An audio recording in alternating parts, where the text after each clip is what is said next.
한덕수 전 총리의 1심 선고로 김용현 전 장관은 더더욱 코너에 몰리게 됐습니다.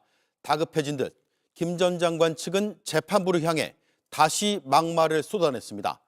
이진관 백대현 판사를 흉기든 반사회성 성격 장애자에 빗댔습니다. 김지훈 기자가 보도합니다. 한덕수 전 총리가 징역 23년형을 선고받자 김용현 전 국방부 장관 측 이하상 변호사는 한 전 총리가 벌벌 기었다며 범행을 인정하고 반성을 표한 게 실수라고 주장했습니다. 법정에서 벌벌벌 기었다는 거예요. 이진관이 눈치 보면서 자백하고 판사님 해가면서 이진관이 더 저렇게 기승을 부리는 겁니다. 이 변호사는 지난해 한 전 총리 재판 방청석에서 소란을 피워 감치 15일을 선고받았는데 재판 흐름을 끊는 게 전략이라며 스스로 치켜세우기도 했습니다. 이진관의 흐름에 계속 끌려다니면서 얻은 게 뭡니까? 싸우고 하는 것이 우리의 흐름으로 바로잡기 위한, 회복하기 위한 그런 투쟁이거든요. 이진관 재판장과 윤 전 대통령 체포방해 재판에서 징역 5년을 선고한 백대현 재판장을 사이코패스에 빗대는 등 막말은 계속됐습니다. 제 느낌은 사이코패스들이 칼 들고 막 돌아다니면서 아무나 찌르는 것 같은 느낌? 같은 날 보도자료를 통해서는 한 전 총리 선고가 다음 달 내란 선고에 영향을 주려는 의도라며 다음 달 선고는 공정해야 한다고 주장했습니다. 한 전 총리가 예상을 뛰어넘는 징역 23년형을 선고받자 다급해진 김 전 장관 측이 재판부를 압박하고 지지자들을 선동하기 위해 도를 넘는 인신공격성 발언을 쏟아낸 것으로 보입니다. 하지만 이런 전략이 역효과만 불어올 거란 비판이 나옵니다. 특검은 앞서 김 전 장관에게 무기징역을 구형하며 법정 모욕도 양형사유로 밝힌 바 있습니다. 김 전 장관의 내란 중요 임무종사 혐의에 대한 1심 선고는 다음 달 19일 나옵니다. 한덕수 전 총리 선고 이후부터 김용현 전 장관의 변호인이죠. 이하상 변호사가 막말을 또다시 시작을 했습니다. 왜 이러는 건지 모르겠네요. 이 영상 보고 와서 이야기 더 나눠보겠습니다.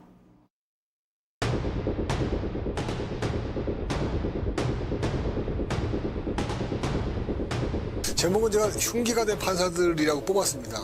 엊그젠가 얼마 전에 그 백대현이의 판결이 있었고요. 오늘은 이진관이 판결이 있었는데 제 느낌은 사이코패스들이 칼 들고 막 돌아다니면서 아무나 찌르는 것 같은 느낌? 좀 그런 느낌을 받았어요. 그래서 제가 저 워딩이 떠오르더라고요. 대현이가 지져도 가고 진관이가 지져도 갑니다. 우리.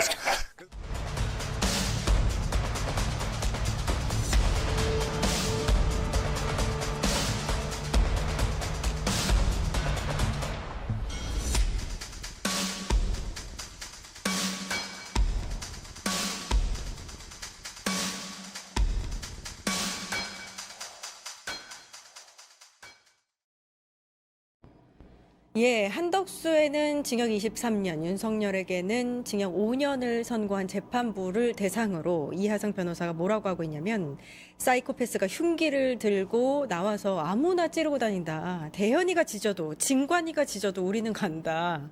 와, 이거 근데 제가 저 영상들을 이제 뉴스에 나오는 걸 봤는데 도저히 못 듣고 있을 정도로 막말을 하더라고요. 어떻게 보셨어요?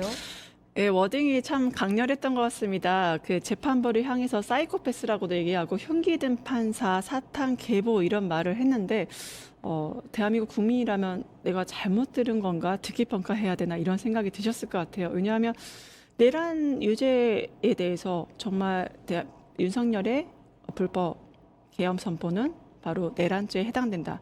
이 판사를 사이코패스라고 부르는 거는 헌법이 아니라 스스로 내란으로 낙인 찍힌 패배감과 싸우고 있다. 아, 우리는 내란이구나.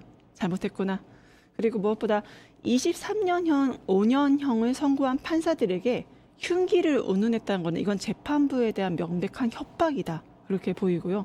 그다음에 내란 판결을 둘러싼 이러한 막말들이 사실 저는 이하상 변호사가 의도가 있다. 정치적 선동이다. 본인의 유튜브라든가 유명세를 통해서 더 많은 돈을 벌어들이고 자신의 그런 의뢰인들의 품격까지 떨어뜨리는 의뢰인들을 도구로 이용하는 굉장히 저질한 변호인의 모습이라는 점에서 굉장히 좀 안타까웠습니다. 예. 그러니까 변호사의 그 발언이라고 하기에는 믿을 수 없을 정도로 네. 너무 이게 질이 낮아서 네, 자신의 의뢰인들의 이익을 생각하면 절대 하지 말아야 될 발언입니다. 네. 그렇죠. 예. 근데 이 사람들 사실 감치 15일 받을 정도로 재판장에서 소란을 피워서 이미 그러니까 논란이 됐었어요. 근데 아예 그거를 본인이 이렇게 소란을 피웠기 때문에 이진관 재판장의 흐름을 끊었고 그래서 저렇게 난리치는 거다 이렇게 이야기를 하더라고요. 그러니까 사실 정치적 논평의 대상이나 뭐 법리적 해석의 대상이라기보다는 임상의 대상이 아닌가 싶어요. 정신이 나갔다는 얘기죠. 그러니까 명분으로나 실리로 해서는 안 되는 일을 하고 있는 네. 거예요. 그 본인이 잘 알잖아요. 그렇게 난리쳐가지고 자기 감치 조치 당하고 판결도 불리하게 나온 걸 뻔히 알면서 또 그러는 거잖아요. 네. 이거는 사실 어떤 논리나 팩트를 놓고 논평할 대상이 아닌 거죠. 이거는 아마 뇌 어딘가가 고장난 게 아닌가 싶을 정도인데 이해가 그만큼 안 되는 일입니다. 논리적으로 보면은. 사실 그 한덕수 전 총리가 원래 구형이 15년이었는데 예. 8년 얹혀서 23년이 받은 그 맥락 중에 하나는 재판 태도 때문도 있을 겁니다. 오. 계속 거짓말했잖아요. 뭐 처음에는 맞습니다. 이게 뭐 그 계엄 선포문 관련해서 본바도 없다. 뭐 이러다가 CCTV 나오니까 제가 나이가 들어가지고 기억이 안 나는데 이게 맞아요. 이런 재판 태도가 반성하는 태도가 아니지 않습니까? 그러면은 양형에 있어서 정상 참작을 못 받는 거거든요. 그러니까 변호인들이라는 분들이 어쨌든 간에 유무죄를 다툴 때 무죄를 받아낼 수 없는 상황이라면 양형을 다툽니다. 보통 여기 변호인 법조인 계시잖아요. 예. 그렇지 않습니까? 그렇게 해서 뭐 반성하는 태도를 보인다던가 참작을 받으려고 하거든요. 아하. 저렇게 한다는 것은 법정 최고형 받겠다고 하는 거거든요. 아마 저런 모습 보면서 윤석열이 벌벌 떨고 있을걸요. 그래서 아하. 그냥 우리가 보편적인 상식으로는 이해할 수 없는 행위다. 병원에 어허. 가보셔야 될 것 같아요. 예, 예. 요것도 짚어야 될 것 같아요. 그 이하상 변호사의 워딩 중에 뭐가 있었냐면 불법 기소, 공소 기각 이걸 외치면 이게 다 지규현 판사에게 에너지가 간다.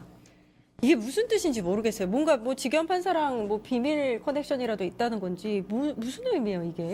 저는 말씀하신 불법 기소, 이제 공소기가 외치면 지기현의 에너지가 들으면서 두 사람이 생각나는데요. 그 미신에 너무나도 많이 의존했던 김건희 그리고 온 우주가 에너지를 모아준다고 박근혜. 했던 박근혜 이 두 명이 생각이 났습니다. 참 그쪽스럽다는 생각을 했고 이렇게 말을 하면 물론 재판부와 마치 비밀 커넥션이 있다라고 얘기한 것 자체가 이건 사법 시스템과 재판부에 대한 엄청난 모독이거든요. 그리고 이게 근거 없는 음모론을 자체를 제기한 것 자체가 의도가 있죠. 왜냐하면 저는 좀 약간 무서웠는데 재판에 패소할 걸 이미 예측하는 거죠. 그래서 재판의 패소 후에 그 결과에 대해서 불복까지 준비하기 때문에 이런 근거 없는 음모론을 펼치는 거다라고 이렇게 보였고 무엇보다 이러한 이하상의 말도 안 되는 뭐 에너지나 비밀 커넥션이나 이런 주문들 자체가 저는 바로 자신들의 지지층 결집을 위한 정치적 주문이다. 이 사람은 변호사가 아니라 정치인이다. 그렇게 보입니다. 예, 예.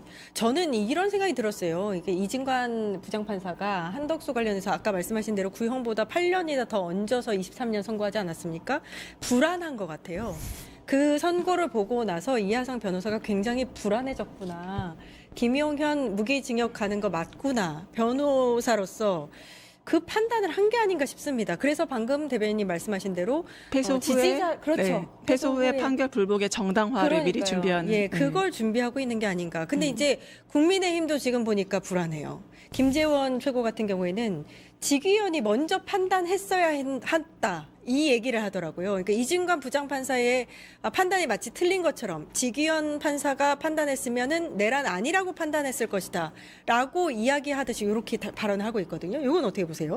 네, 제가 그 법률가 앞에서 이렇게 으스대는 것 같은 얘기한 게 좀 그렇긴 한데. 으스대신다고요? 예. 저도 이제 피의자로서 아하. 이제 보수 유튜버들한테 이제 고소고발 당해서 재판에 가보면 네. 판사들이 스타일이 각양각색입니다. 다들 기풍이 달라요. 이진관 판사님 같은 분도 계시고 지기현 판사 같은 분도 계십니다. 근데 기풍이 다르다고 해서 판결까지 그렇게 가는 건 아니거든요. 근데 지기현 판사 그 재판하는 부분 보니까 그 화가 날 때가 많이 있어요. 너무 가볍게 한다는 느낌을 받거든요. 근데 그렇다고 이 윤석열 변호인들한테 그렇게 우호적인가 하면은 그렇지 않습니다. 어허. 말투만 그렇게 하지 자꾸 방해하고 이러면은 좀 가만히 있어 보라고 하고 어허. 화내고 막 그래요. 그래서 저는 이런 식으로 변호인들이 하는 게 과연 그 윤석열 본인 재판에 유리한가라고 어허. 따져봤을 때 그렇지 않다고 생각합니다. 첫 번째가 그거고, 두 번째는 아무리 이 지기현 판사가 저런 식으로 재판을 한다고 하더라도 윤석열에 대해서 무죄 선고 못 합니다. 사실은 할 수가 없는 상황이거든요. 그러니까 뭐 김재원 전 의원이나 이런 분들은 이제 뭐라도 정치적 논평을 해야 하니 이렇게 얘기를 하는 것인데, 이게 내용적으로는 무의미한 얘기입니다. 윤석열 먼저 재판하나, 예. 한덕수 먼저 하나, 김용현 먼저 하나, 이 문제에 대해서는 전 국민들이 12월 3일에 본 게 있지 않습니까? 예. 그 순서 바꿔서 한다고 하는데 뭐 결과가 뒤집히겠습니까? 근데 제가 봤을 때는 국민의힘의 지금 과제가 이런 게 아니거든요. 어쨌든 여기 이 재판이라든가 내란이라든가 이런 거에서 멀리 떨어지는 작업을 해야 하는데, 본인들이 이렇게 논평하면 할수록 좀 보다 더 친윤 어게인이 되는 맞아요. 겁니다. 그래서 예. 안타까워요. 그러니까 아직도 국민의힘한테는 내란이라는 단어가 금기어인 거잖아요. 그러니까 내란 아니라고 지금까지도 이렇게 우기고 있는 게 아닌가라는 생각이 듭니다. 이진관 판사가 사실 선고문 읽을 때요, 12.3 내란 이제부터 이렇게 부르겠다, 아예 그렇게 이야기를 했습니다. 명확하게 이야기를 했고, 이 장면이 화제가 됐었는데 울컥했던 장면 있잖아요. 그러니까 당시에 이제 계엄이 몇 시간 만에 끝난 건 무장한 계엄군의 맨몸으로 맞섰던 국민의 용기 덕분이다. 이 발언에서 이진관 부장판사가 잠시 숨을 고릅니다. 울컥했어요. 요거 어떻게 보셨어요? 이거는 바로 판사 개인의 주관적인 감정을 좀 넘어서 민주주의를 지켜낸 그 우리 국민들에 대한 경의에 대한 표현이었다라고 보고요. 그래서 사법부의 심장이 드디어 국민들의 용기와 함께 뛰기 시작했다라는 걸 보여주시는 그런 이제 모습이 아니었나. 특히 울컥한 모습들, 그러니까 계엄군 앞에 여기서 이제 국민의 용기가 사망자 없이 내란 끝났다라고 말씀하셨는데, 바로 이제 이거는 그냥 경고성 계엄이다, 사망자 없었으니까 문제 없었던 거 아니냐에 대한 정면 반론인 거죠. 바로 사망자 없이 끝난 건 너희가 잘못 윤석열 측에서 잘한 게 아니라 그 계엄군 앞에 섰던 수많은 시민들이 있었기 때문에 사망자 없이 이게 무사히 그냥 종결된 거다라고 말씀을 정면 반박을 하시고, 또 울컥한 것은 정말 그 어떤 정치적 연출로 해석하는 반대 진영도 있겠지만, 그건 연출이 아니라 정말 헌법을 지키려 했던 우리 국민들에 대한 사법부 판사의 뛰는 심장, 또 하나는 12.3 내란에 대해서 사법부에서 조희대 재판관이 뭐 하나 제대로 된 입장 표명도 못하고, 서부 지방법원 폭동에서도 뭐 하나 입장 표명 못했던 비겁한 사법부의 행위에 대해서 반성하고 여기에 대해서 사과하는 모습으로서 전 투영된 게 아닌가 싶습니다. 예. 그러니까 조금 전에 이제 이진관 부장판사의 이런 모습들이 비로소 국민들의 마음을 잘 다독이는 거다, 국민들의 마음을 알고 이렇게 이야기하는 거다, 이렇게 얘기했는데, 이하상 변호사는 오히려 이진관 부장판사의 이런 소송 지휘에 대해서 미리 유죄 심증을 가지고 재판을 진행한 거다, 그래서 문제 제기를 하고 있거든요. 유죄 심증을 드러냈다. 어느 장면에서 유죄 심증을 드러냈죠? 유죄 심증이 아니라 유죄 확신 아닐까요? 네. 아니, 말장난해서 죄송한데. 네네. 아니, 자꾸 국민의힘이나 재판부는 12.3 불법 비상계엄이 내란이 아니다, 잘못은 잘못인데 내란이 아니다, 이렇게 말하잖아요. 내란이 아니면 그럼 왜 탄핵이 됩니까? 대통령의 탄핵이라는 것은 중대한 헌법 위반이 있을 때 되는 거 아닙니까? 그럼 어떤 헌법 위반을 했기 때문에 탄핵을 했다는 거예요? 그걸 주장을 해야지 논쟁이라도 할 거 아닙니까? 그죠? 내란은 아닌데 어쨌든 잘못했다, 이런 거잖아요. 그러면 탄핵이 되지 말았어야 되는 것이고, 이걸 보고 유죄 심증이라고 할 것 같으면 헌법재판관들도 다 유죄 심증을 한 거죠.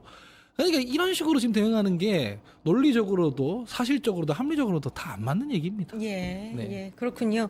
월요일부터 이제 박성재 전 법무부 장관에 대한 재판이 시작이 됩니다. 이 박성재 전 법무부 장관은 사실 내란의 중요 임무 종사자였는데 구속도 안 됐어요. 네. 지금 한덕수랑 비슷한 상황인데 한덕수보다 더 심했습니다. 계엄의 법적 요건을 이렇게 만들어주기 위해서 자문도 하고, 뭐 나중에 참석자 서명 받자 국무위원들 뭐 이런 건의도 하고 굉장히 적극적으로 했거든요. 분명히 한덕수만큼의 징역을 선고받을 사람인 것 같은데 이거 어떻게 예상을 하고 계세요?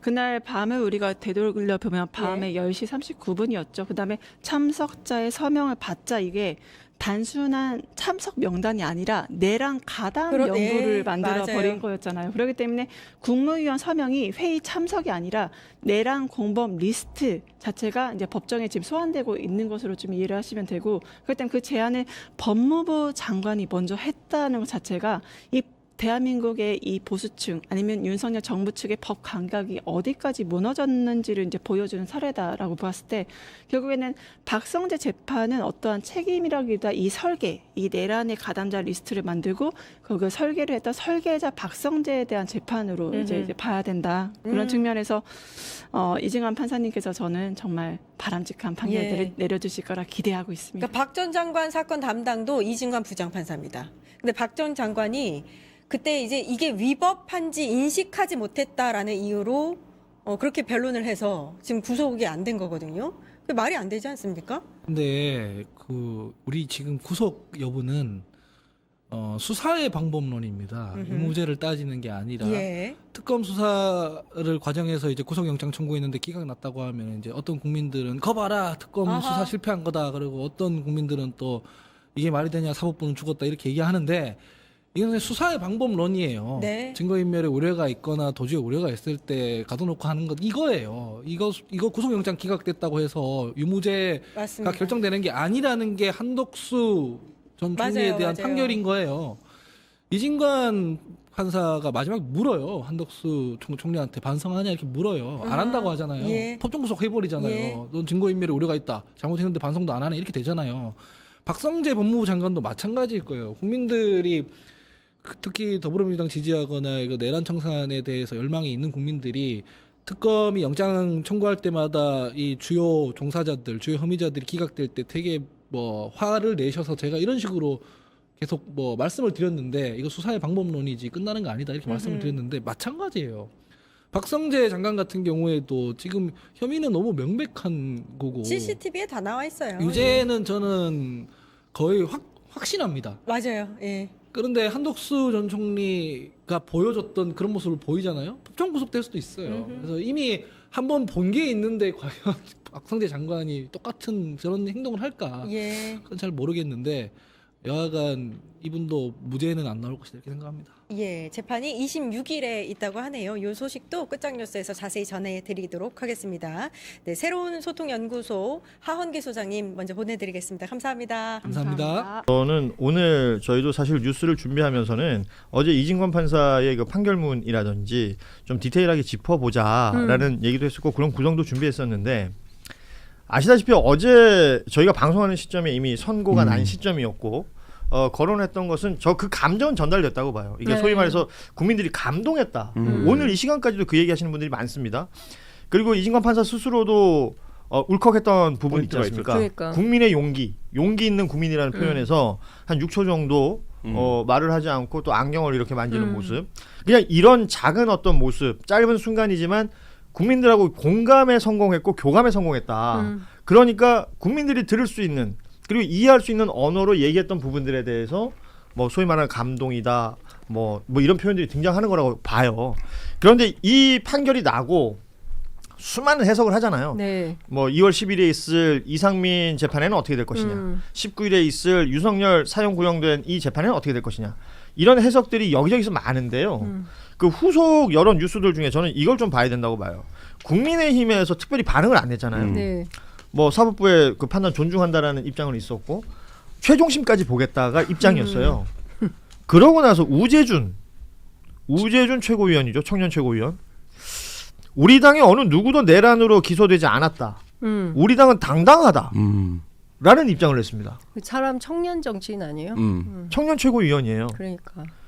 이런 부분들에 대해서는 좀 짚을 부분이 있겠다. 그러니까 한덕수를 야밤에 후보 교체를 하려고 했던 사람이 누굽니까? 그리고 그거에 대해서 가처분까지 내고 해갖고 어쨌든 됐던 거잖아요. 저는 최소한 그 당시 비대위원장이었던 권영세 비대위원장이나 아니면 한덕수를 그 당시 옹호해야 했던 뭐 권성동도 마찬가지입니다. 구속되어 있으니까 그렇지만 어쨌든 입장이 나와야죠. 왜냐하면 한덕수를 뭐 멀쩡하게 뽑힌 후보를 한덕수로 교체하려고 했던 거잖아요. 그러니까요. 그리고 한덕수가 뭐 그 당시에 증언과 진술들에 의하면 국민의힘 이 후보가 찍은 스튜디오에서 사진 찍고 포스터 만들고 뭐 했었다는 거 아닙니까? 그 부분에 대해서 국민의힘이 좋아하는 백서라도 발간해야죠. 그거는 안 될 일이었다. 정당민주사에서 있을 수 없는 일이었다라고 해야 되는데 지금 저런 입장을 내고 있다라는 거는 그러니까 여전히 좀 뭐라 그럴까요? 그러니까 덜 망해 있다. 그러니까 더 망할 게 남아 있다. 이런 거를 보여주는 정치력인 거고, 그러니까 이 다시 돌아서 환원해서 질문해 보면 그러면 왜 국민의힘의 그때 지도부는 한덕수를 대선 후보로 만들어야 했는가 이 질문인 거거든요. 이게 결국엔 내란과 연관성 아니겠습니까? 그렇죠. 추경호라든지 그렇죠. 등등이. 그러면 사실 이제 이 부분에 대해서도 해야 되는데 뭐 벌써부터 윤상현 의원이 했던 말처럼 1년 지나면 잊어먹는다. 우리 또 찍어준다 이런 말처럼 뭐 지금 그런 식의 태도를 보이고 있는 거죠. 그러니까 저는 이게 내란의 역사성이 있잖아요. 예. 우리가 이번이 처음이 아니었고 전두환이 군사 쿠데타를 저지른 적이 있고 거슬러 올라가면 우리는 일제강점기를 겪었어요. 당시에 우리가 반민특위를 통해서 역사청산을 친일청산을 제대로 하지 못한 그 값을 2024년 비상계엄 내란으로 또 한 번 또 우리 국민들이 길거리에서 그 고생을 해야 되는 상황에 몰렸다라고 생각을 하는 건데 저는 조선일보 오늘 사설을 보니까 예. 계엄은 내란 첫 판결 후속 재판에서 엄격한 법리 판단을 해야 된다라고 하면서 어떤 얘기를 쓰고 있냐면 계엄 당시 한덕수 전 총리의 소극적인 행위에 문제가 있었다고 볼 수는 있다. 하지만 그것을 계엄 가담으로까지 봐야 하는지 논란이 있을 수 있다. 대통령의 지시를 받는 하급자 입장에서 어쩔 수 없이 끌려 들어간 부분에 대해 너무나 과도한 판결이 아닌지 항소심에서 가려야 한다. 이게 무슨 얘기냐면 항소심에서 뒤집으라는 얘기예요. 그러니까 예. 종합을 하면 보수 언론이라고 불러야 될지 모르겠지만 하여간 이 보수 언론과 그다음에 국민의힘의 소위 이제 주류 집단과 이 법률가 집단과 이 뿌리 깊은 친일과 군사 독재 세력의 망령이 아직도 대한민국 정치를 지배하고 있구나. 그러니까 여기에서 벗어나야 한다라는 뭐라고 그래야 됩니까? 그 큰 뭐라 그래? 그걸 올린 게 어제 나왔던 이진관 판사의 사실 그 기준을 어제 이진관 판사가 그렇죠. 낸 제시해줬다. 거예요. 예. 예를 들어서 이제 12.3을 내란이라고 규정짓는 사법부의 첫 판단. 그렇죠. 어제도 얘기했습니다만 굉장히 의미 있고 중요한 부분이고 이것을 위로서부터의 내란. 그러니까 그러니까 예. 친위 쿠데타를 얘기를 하면서 그 개념도 정리를 했습니다. 그렇죠. 이 친위 쿠데타라는 게 이어지면 어떻게 된다. 그리고 저는 가장 중요했던 부분이 그러니까 과거 전두환 노태우 때를 얘기하면서 뭐 과거의 판례 얘기를 했었던 긴 시간이 있었는데 네. 그때 대한민국과 지금의 대한민국이 다르지 않느냐. 그렇죠. 예. 그래서 당연히 처벌도 달라야 한다라는 부분, 과거를 여기에 갖다 끼울 필요가 없다라는 부분, 이런 것들 굉장히 명확하고 그렇습니다. 알기 쉬운 언어로 어제 설명을 네. 했다. 그러니까 조선일보의 저 사설 발음대로 되지 않을 게 지금 말씀하신 그 대목인데 두 가지를 넘어섰어요. 그러니까 기존의 판례에서 뭐냐면 이게 아래로부터의 쿠데타, 그러니까 지금까지의 내란에 대한 양형 범위는 아래로부터의 쿠데타에 있었던 범위인데 나는 이게 의미가 없다고 생각한다. 그렇지. 왜 이거는 위로부터의 쿠데타였기 때문에 네. 성공했을 경우에 독재 집권, 뭐 장기 집권 이렇게 쭉 얘기했던 거 아닙니까? 내전까지 얘기를 했잖아요. 예. 그렇기 때문에 그러니까 첫 번째 그 지금 우리가 계속 불만을 가졌던 내란인데 왜 저렇게 형량이 그렇죠. 낮고 예. 재판이 더디냐 이거에서 그 양형 범위를 없앴다라는 거고 이번 사건 규정에서 그래서 이게 인명 보수 언론이라든지 일부 이제 서초동에서 얘기했던 인명 피해나 유혈 사태가 없었잖아라고 얘기해서 그러니까 전두환 노태우보다는 낮아야지라고 얘기하는 부분에서를 논리적으로 극복했거든요. 자 네. 그러면 뒤에 판사들이 굉장히 부담스러워지죠. 왜냐하면 그렇죠. 이게 첫 번째 판례가 나왔는데 이 판례를 그러면 직위원이 뒤집을 수 있는 논리를 개발할 수 있을까요? 그러니까 저는 현실적으로 어렵다라고 봐요. 그러면 결국엔 이게 판례 효과를 갖는 거고 이 판례에 따르면 한덕수도 영장 기각됐었던 써요. 그다음 박성준 2번이나 기각됐죠. 그리고 심지어 박성준은 이진관 판사가 재판합니다. 네, 그러니까. 그리고 누구는 예. 수사를 하는지 안 하는지도 사실 뭐 잘 지금 모를 지경이지만 결국엔 이 판례가 한 번, 두 번, 세 번 이렇게 굳어지게 되면 1심 판례긴 하지만 저는 조선일보의 저 발음대로 무슨 하급자 이렇게 국무총리를 누가 하급자라고 부릅니까? 그러니까 진짜 기가 막히고 네. 코가 막힌 건데 네. 이런 식의 논리 개발을 해주는 거죠. 그리고 또 기가 막힌 조선일보 기사가 뭐냐면 유죄의 심증을 가지고 재판을 했다 이거예요. 이진관 판사가. 제가 그걸 물어봤더니 재판을 한 번씩 받아봤던 분들, 형사 재판을 받았던 모든 사람, 판사는 다 그게 있어. 재판 받아보면 삘이 와. 이제 이런 얘기를 하시거든요. 그러니까 종합을 해보면 이진관 부장판사를 뭘 엮고 싶은 거예요. 좌파 단체에 가입을 했다던가. 우리 법이 아니야 또. 그러니까 우리 법이 아니야. 네. 거기다 고향도 마산이야. 예. 그러니까 뭐 호남 출신이어야 되는데 그것도 아니야. 그러니까 어떻게든 끼워 맞춰서 마치 이 메신저 공격에 해당하는 이진관 판사의 문제를 찾아가지고 마타도어를 하고 싶은 거예요. 그러니까 그 얘기는 무슨 얘기냐면 결국엔 윤 어게인을 원하는 세력들이 여전히 엄존하고 이거를 끊어내지 않고 있다. 근데 저는 장도영 대표가 오늘 단식도 끊었는데 좀 윤도 끊어라. 그래야 좀 정상적인 정치의 정상화에 첫 발을 좀 내딛는 그런 단초가 열렸으면 좋겠는데 아휴 입이 아프네요. 뭐 그걸 끊겠습니까? 헌정 역사상 첫 번째로 그러니까. 탄핵받 당했던 대통령이 와갖고 이제 그만 굶으세요라고 하니까 네 이러는 네. 상황인데. 네. 그 지난번에 이제 헌재에서 그 윤석열 탄핵이 이제 선고될 때도 조선일보 비슷했던 것 같아요. 이 문영배 당시 직무대행의 그 말하자면 태생이라든지 뭐 이런 걸 훑었던 거 아닙니까? 그렇죠. 그러니까 매번 비슷해요. 비슷하고 그게 참 유치하다 싶은데. 근데 그게 역으로 말하면 전관이 작동하는 방식이기도 해요. 그러니까요. 그게 무슨 얘기냐면 예. 그 조선일보가 지금까지 세상을 바라보거나 인식하거나 관리했던 방법이기도 하죠. 방식인 거죠. 이런 내용들을 쭉 두루두루 보다가 제가 이제 가장 꽂혔던 건 이 우재준 청년 최고위원이라는 사람의 이 주장이었었는데 지금 뭐 조선일보 얘기에서도 했지만 하급자, 정권의 2인자, 국무총리, 예, 바꿔야 될 단어들이 참 많습니다. 네. 그리고 뭔가 기소당하지 않으면 무죄 이렇게 자꾸 주장을 해요. 네. 말도 안 되는 얘기죠. 그 기소당하지 않으면 무죄 안에 있었던 과거에 검찰의 그 불합리한 작동이라든지 이런 것까지 다 들어가기 시작하면 얼마나 복잡해지는 얘기입니까? 그런데 이렇게 단촐하게 얘기하면서 뭔가 당당하다라고 얘기하고 있는데 이런 사람들이 저는 시스템 깨는 사람들이라고 좀 보거든요. 근데 그 청년이라는 점이 참 안타깝습니다. 그러니까 대한민국의 청년이라서 최고위원이 된 사람인 거잖아요. 우재준 의원이. 예. 근데 그런 당 지도부 일원이 인식이 그런 정도 수준이라고 한다면 국민들의 그 생각하고 굉장히 국민의 법감정이나 국민들의 판단과 굉장히 괴리가 있는 사람이 정당의 지도부에 앉아 있으니 그 당의 미래는 굉장히 암울하다라는 거고 민주당에서는 지속적으로 국민의힘이란 정당은 위헌정당 해산 심판을 통해서 그 운명을 결정해야 된다라는 주장을 하고 있고 저는 계속 이렇게 가면 종국에는 그럴 수밖에 없지 않을까라는 생각이 좀 들어요. 결국에는 아까 중요한 포인트 얘기해줬는데 첫 번째 탄핵당한 대통령이 와서 손잡아서 단식을 그게 출구 전략이었네요. 그러니까 예. 저는 그 우재준 최고위원 이 말 보면서 그 생각이 들더라고요. 정권의 2인자라는 사람이 징역 23년을 선고받은 날 그 국민의힘, 그러니까 대한민국 제1야당의 최고위원이라는 사람이 단순히 감옥에 가지 않았다고 재판에 붙여지지 않았다라고 당당하다고 말하는 것이 이거 진짜 국민들 알기를 너무 우습게 하는 것 아니냐. 그렇죠. 국민을 무시하고 소위 말하는 법치주의를 조롱하는 것처럼 전 들렸어요. 네, 그래서 저는 2차 특검이 이제 시작되잖아요. 2차 특검이 어떤 분이 올지 모르겠지만 검사들을 줄이고 경찰의 수사관들을 대폭 늘렸다는 거 아니겠습니까? 그래서 저는 2차 특검이 굉장히 중요하다. 2차 특검에서 꼭 해야 되는 게 물론 이제 외환죄, 박성재 장관을 중심으로 해서 그림을 다시 새롭게 짜서 김건희가 어느 정도나 내란에 실제로 기획 가담 뭐 조정 이런 걸 했는지를 확인하는 것도 중요하고 검사들이 얼마나 적극적으로 이 내란에 가담을 했는지도 확인하는 것도 중요한데 또 다른 측면에서는 한겨레 신문 일면에 나왔던 그 45명 예. 그 내란 그 뭡니까 수괴를 엄호하면서 길거리에 나와가지고 체포방해를 했던 그 행위에 대해서 최소한 특수공무집행 방해로 입건을 해서 수사에 착수해야 된다. 아니면 내란 선동 혐의는 없었는지 저는 그것도 같이 포함해서 수사를 해야 된다. 국민의힘 안에 있는 국회의원들을 대상으로 줄줄이 조사를 시작하지 않으면 이게 진짜 뿌리채 뽑혀나간다는 것을 느낄 수가 없다. 그리고 그 밖에 다른 사안들에 대해서도 싹 다 조사해야 된다 이렇게 생각합니다. 그러니까 뭐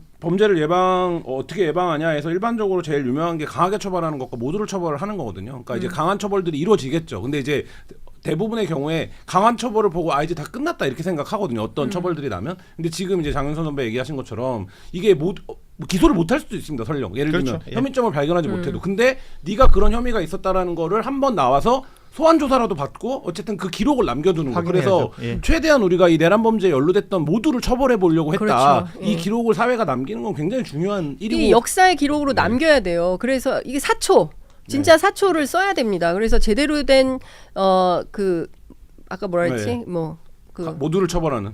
비망록 아니면 네. 뭐야? 뭐 그 하여튼 백서? 백서. 죄송해요. 단어가 생각이 잘 안 날 나이죠. 죄송해요. 너무 50살이 넘으니까 이렇게 됐네. 오렌지 주스도 생각 안 나고 노란물 막 이렇게 얘기하고 그러네. 자, 네, 그러니까 죄송해요. 뭐 지금 이제 정당을 얘기하는 거예요. 그리고 이 정당이라는 게 뭐 국민의힘이 밉고 싫고 그래서가 아니라 벌어진 일, 2024년 12월 3일에 있었던 그 내란 사태에 대한 여러 이야기들을 하다 보니 그 정당에서 어떤 역할들을 해왔던 것인가. 그리고 아까 강한 처벌 얘기했잖아요. 강한 처벌 굉장히 중요하죠. 근데 강한 처벌 옆에 처벌 안 받았다고 생각하고 자기는 아무 죄가 없다고 그렇죠. 생각하는 네. 그 세력들에 대해서도 분명히 어떠한 형태로든 단죄를 하기 위한 노력이 있어야 그리고 그것이 기록으로 남아야 분명한 어떤 효과가 있을 것이다. 의미가 있을 것이다라는 얘기를 두 분이 오늘 해주셨습니다. 아니 이런 거예요. 지금 다 떠나서 우리가 너무 이슈가 많아서 이제 무인기 관련해서 정보사 이런 얘기 안 다루고 있는데 이재명 정부의 정보사의 이 요원들이 그 무인기 날린 용의자들을 지원을 하고 있었잖아요. 네. 버젓이. 그리고 우리가 방첩사는 해편되어야 된다라고 그렇게 주장을 했는데 오히려 확대하는 방향으로 가고 있잖아요. 이거는 역행하는 거예요. 근데 이런 것들을 막아야 되는데 왜 이런 것들이 버젓이 벌어지고 있냐. 그런 측면에서는 진짜 다시 한번 초심을 고추 세우고 우리가 가려고 했던 개혁의 방향이 어떤 거였는지 중심을 좀 잡을 때다 이런 생각이 좀 듭니다. 예. 자, 오늘 목요일 함께했던 뉴스 다이브 마칠 시간이 됐습니다. 말씀하신 것처럼 뉴스의 뭐 경중을 따지기 어려울 정도로 많은 뉴스들이 나오고 있습니다만 그날 집중해야 되는 뉴스 그리고 뭐 사실은 여러 뉴스들 여러 매체에서 이렇게 나열하듯이 브리핑해주는 내용들은 많을 거라고 봅니다. 그래서 저희는 그 이면에 있는 이야기라든지 짚어야 될 맥락이라든지 이런 부분들 꾸준히 짚으려고 하고 있는데 늘 시간이 부족해요. 아까 제가 그 뭡니까 합당 예. 그거 완전 단독이에요. 예. 아무데도 안 썼어요. 취재하시자마자 여기 와서 지금 방송하고 계시고 맞아요. 내일 아침 취재 편의점은 이제 재방송이에요. 물 먹은 게 되는 거죠. 오늘 안 나온 것처럼 장윤선 대표 위주로 장윤선 선배 위주로 편집해 주십시오. 자, 뉴스 다이브 오늘은 여기서 마무리하겠습니다. 함께해 주신 우리 장윤선 기자, 김한 기자하고 인사드릴게요.